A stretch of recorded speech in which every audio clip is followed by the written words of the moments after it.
dahil palpak ang ekonomiya, dahil nagtataasan ng bilihin, tapos hindi na-aproban yung pagtaas ng sahod ng mga manggagawa, sinisisi ngayon ng Malacanang.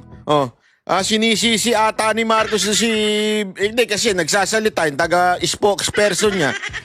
So tila sinisisi ni Marcos si VP Sara Duterte, tungkol dito sa ekonomiya ng Pilipinas. Naku po! Ikaw ang presidente, anong pakialam ng vice president yan? Di ba? Tapos isisisi nyo sa mga nangyayari sa impeachment? Gago! Sino man nagdi-delay niya impeachment? Di ba kayo?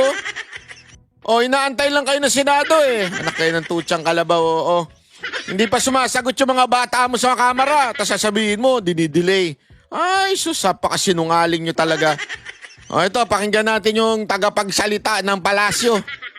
Hindi ko alam kung tagapagsalita ba talaga ito o ewan kung sino ba ito. Yusek, good morning. Reaction lang po ng Malacanang. Sa press briefing kasi kahapon sa House of Representatives, sinabi ni House Impeachment Spokesperson Attorney Antonio Odi Bukoy na maaring maapektuhan ang investor confidence kung masyadong matagalan ang proseso sa impeachment ni Vice President Sara Duterte. Okay, mismong nasa business sector na po ang naaalarma sa nangyayari dito sa Senado patungkol po sa impeachment trial. At hindi po... Kita nyo dito, yung packaging nila dito, gumagawa sila ng tila bagang senaryo na kung saan kasalanan ng Senado. Itong pagde-delay daw sa impeachment. Ay naku, pambira kayo. Na-forthwith na nga Hindi kasi 'di ba, dapat nga nung susunod na araw pa sila magko-convene. Nag-convene na sila one day earlier. Tapos ngayon, ang dating sa paghingi ng tamang due process, ika nga. Kasi alam nyo mga kababayan, sa bawat hearing, sa bawat kaso, meron tayong tinatawag na due process. Ibig sabihin, kailangan po talagang sundin yun dahil may karapatan po ang inaakusahan. Diba? Dapat pong sundin yun. Ang hindi po ibig sabihin doon, idinidelay na po. Kasi alam naman ganun, lahat na lang ng kaso sa Pilipinas, dinidelay nyo yung kaso, dinidelay nyo yung kaso. Hindi pa pwedeng ganun. Kailangan bigyan mo ng pagkakataon. May mga 10 days para magpaliwanag, 5 days para magpaliwanag. Hindi pa pwedeng dinidelay ka agad. Gusto nyo mabilis pala ba't di sumagot kaagad ang kamera? Doon sa hinihingi ng Senado. Talaga na naisin na makapag-invest, na maa-alerto po talaga mga investors natin. Kung may issue po at inaakusahan ng isang leader ng korupsyon at mukhang nakakampihan pa ng ibang senator judges. Wow! So nakakaalarma po ito dahil gumaganda po ang takbo ng ekonomiya ng bansa. Taliwas po ito sa sinabi ng... Sandali. Parang nalaglag ako sa upuan ko nun Sample nga. Nalaglag ako dun sa upuan ko. Gumaganda ekonomiya? Tanginang yan. Shit. Gumaganda talaga ekonomiya? Napakasinungaling talaga ng gobyernong to, no? Napakasinungaling. Saang parte? Sige nga, magbigay ka nga ng halimbawa. Saang parte? Magbigay ka ng ebidensya gumagandang ekonomiya ng Pilipinas. Ay, nako. Ano to, libre ba lahat ng pagkain mo? Ako nagtatanong lang, libre ba lahat ng pagkain ninyo sa bahay? Sa bagay, mataas ang sahod mo dyan. Kaya walang problema. Hindi pa natin alam kung may mga bonus pa yan. Di ba? Pero tanungin mo yung mga nasa baba. Talaga ba gumaganda ekonomiya? Hindi, kasi na sinasabi mo, gumaganda ang ekonomiya.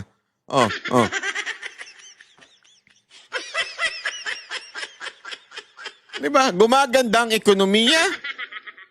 Tapos, ang dahilan na babagsak ang ekonomiya dahil kay VP Sara Duterte, dahil sa impeachment na yan, abay, pambihira kayo. Presidente, na bagsak ang ekonomiya. Tandaan po natin, natanggal na po ang Pilipinas dito sa Financial Action Task Force Gray List na nakapagbigay po ng mataas na investor confidence sa bansa nito lamang taon.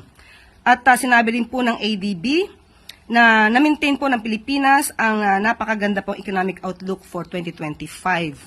So, Naks, yung mga kino-quote niya, syempre mga kaalyado nila. So, syempre, siya lang, ano lang yan, pabor lang yan ng pabor. Pero in reality, is it the truth? Hindi, kayo po sumagot, is it the truth? Ha? Katotohanan ba yan? Nararamdaman ba yan ng mga Pilipino? Kasi syempre yan, mga figures na yan, yung ebidensyang pinipresenta mo, ay sus, ano lang yan hindi mo masasabing makatotohanan yan. Kasi, alam mo, sa ground, kaya nga dumadami ngayon ang krimen, isa ho sa mga dahilan ay dahil po sa palpak ng ekonomiya ng Pilipinas o pabagsak nga. Naghihirap ang mga Pilipino.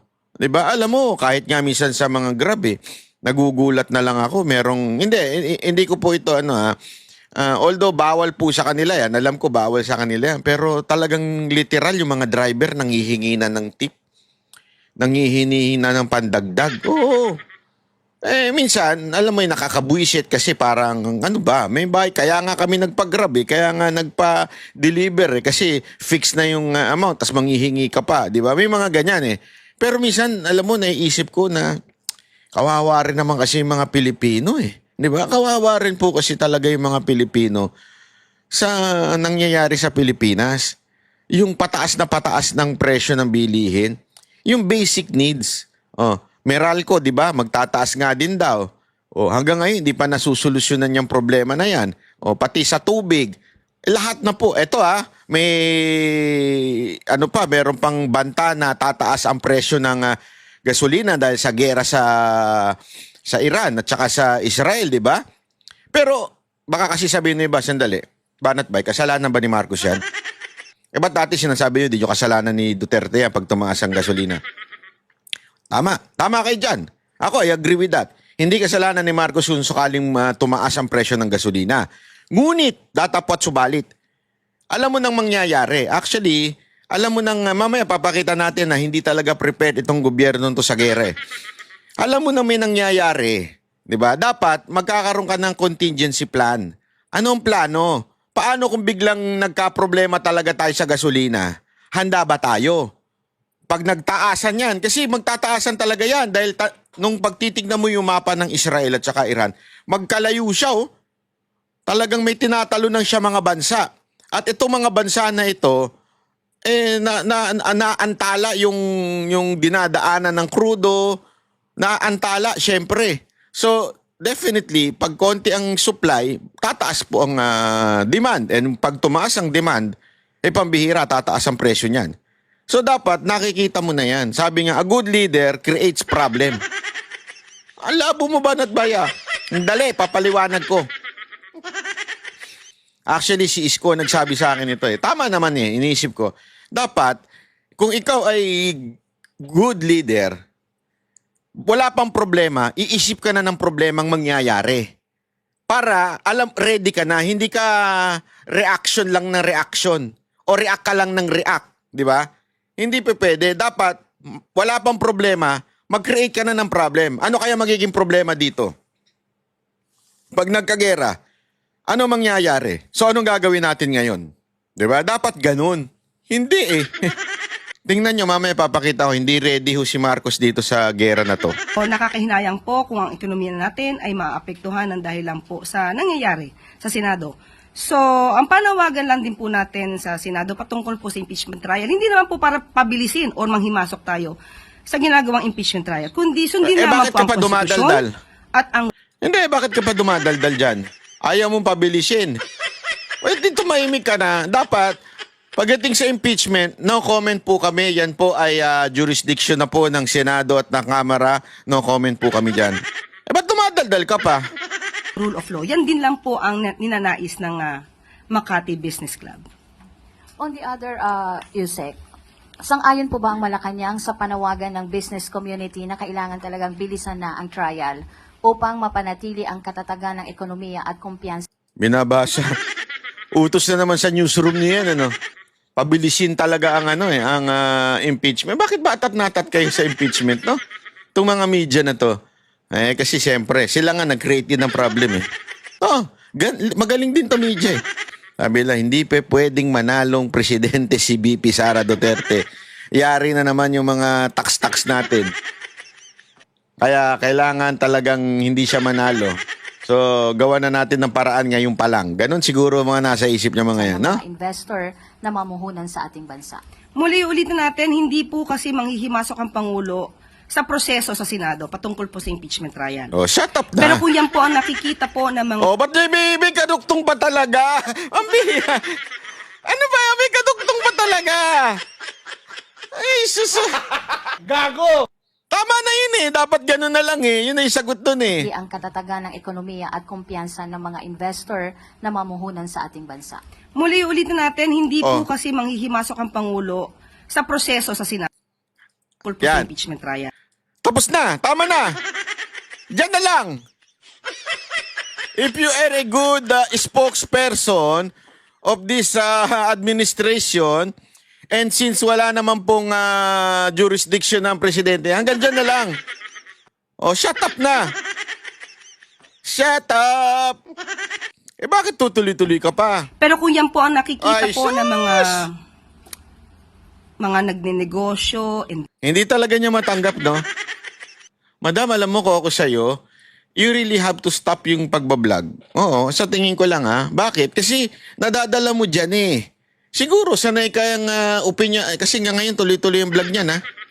Hindi ko nga maintindihan bakit itong lintik na media na to, hindi pinupuna yan eh. Nung panahon ni Mocha, asik lang siya, hindi siya tagapagsalita. Pinupuna nila, bakit daw nagbablog pa si Mocha? Eto, tuloy-tuloy yung pagbablog. USEC to mas mataas pa to. Tapos spokesperson, ano pa to, press secretary pa, o ang tawag dito, press officer pa ito. Pero hindi nila pinipigilan. Bakit? Tama mali. Hindi ko maintindihan bakit ganun. Oh. investors natin sa Pilipinas, eksperto sila sa mga ganitong bagay, kung ano ang mas makakabuti sa ekonomiya. Sa tandaan natin, ang sabi lamang po ng Pangulo, sundin ang konstitusyon at ang rule of law. Oh, ba't pagpapabilis sa dinadagdag mo? impeachment trial, at yun na nakikita ng business sector, sana bigyan din po ito ng pansin ng Senado. Dagdag pa talaga eh.